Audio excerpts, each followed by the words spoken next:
Hello বন্ধুরা, আসসালামু আলাইকুম। ওতে রান্নার চ্যানেলে নতুন আরেকটি ভিডিওতে আপনাদের সবাইকে স্বাগত। আজকে শেয়ার করছি ছোট চিংড়ি কচু শাক দিয়ে অনেক মজাদার একটা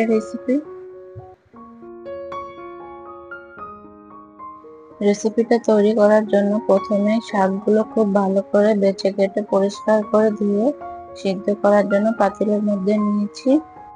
আর এখানে শুধু শাকের পাতা নয়, আমি ডাঁটাগুলোকেও নিয়েছি।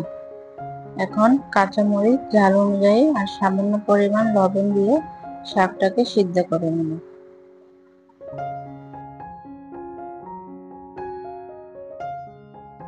এখন চুলাটাকে জ্বালিয়ে ঢাকনা দিয়ে ঢেকে শাকটাকে সিদ্ধ করে নিচ্ছি। 4 থেকে 5 মিনিট পর ঢাকনাটাকে তুলে নিচ্ছি। একবার উল্টে পাল্টে নেড়ে চেড়ে দিচ্ছি যাতে সমানভাবে শাকগুলো সিদ্ধ হয়ে যায়। একবার নেড়ে চেড়ে আবারও ঢাকনা দিয়ে ঢেকে শাকটাকে ভালো করে সিদ্ধ করে নিচ্ছি। শাকের মধ্যে এক্সট্রা কোনো পানি ব্যবহার করিনি। কিছুক্ষণ রান্না করার পর সামান্য পানি ছেড়ে দিয়েছি। এই পানিতে শাকটা খুব ভালো করে সিদ্ধ হয়ে যাবে। আবারও ঢাকনা দিয়ে ঢেকে দিচ্ছি সিদ্ধ করার জন্য। কিছুক্ষণ পর ঢাকনাটাকে তুলে নিচ্ছি। শাক খুব ভালো করে সিদ্ধ হয়ে গেছে। এখন একটা ডাল ঘুটনি দিয়ে শাকটাকে ঘেঁটে নেব। যে কাঁচামরিচগুলো গোটা দিয়েছিলাম সেগুলো যেন গলে গিয়ে শাকের সাথে খুব ভালো করে মিশে যায়। এভাবে কিছুক্ষণ ঘেঁটে নিতে শাকের মধ্যে যে পানিটা রয়েছে সেটাও কিন্তু ভালো করে শুকিয়ে যাবে।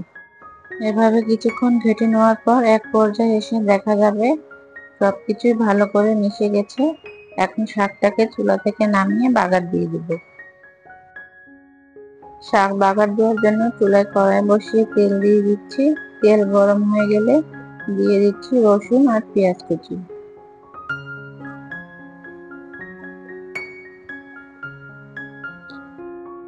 এখন খুন্তি দিয়ে নেড়ে চেড়ে তেলের সাথে পেঁয়াজ আর রসুন হালকা বাদামি করে ভেজে নিচ্ছি।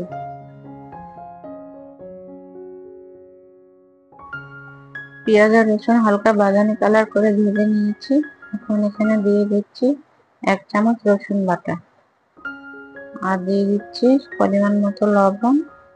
1/2 চামচ পরিমাণ দিয়ে দিচ্ছি হলুদ গুঁড়া আর 1/2 চামচ পরিমাণ দিয়ে দিচ্ছি শুকনো মরিচের গুঁড়া।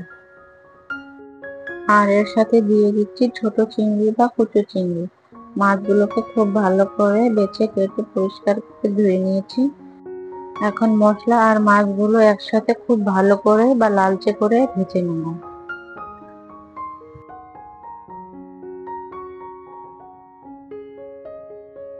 খুব ভালো করে ভেজে নেওয়া হয়ে গেছে। এ পর্যায়ে এসে এখানে দিয়ে দিচ্ছি আগে থেকে সিদ্ধ করে ঘেঁটে রাখা কচু শাক।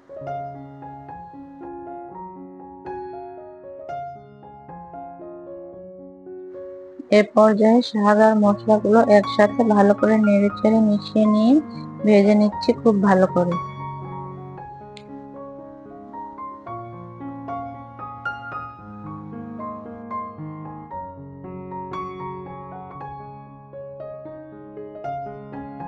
এভাবে নেড়ে চেড়ে শাক বেশ কিছুক্ষণ ভালো করে ভেজে রান্না করে নিয়েছি। এখন চুলা অফ করে শাকটাকে নামিয়ে নিচ্ছি। তৈরি হয়ে গেল ছোট চিংড়ি ও কচু শাক দিয়ে দারুণ মজাদার একটা রেসিপি। আশা করছি রেসিপিটা ভালো লাগবে। আজকের ভিডিও এখানেই শেষ করছি। ফিরে আসবো অন্য কোনো রেসিপি নিয়ে ইনশাআল্লাহ। সেই পর্যন্ত সবাই ভালো থাকেন, সুস্থ থাকেন। আল্লাহ হাফিজ।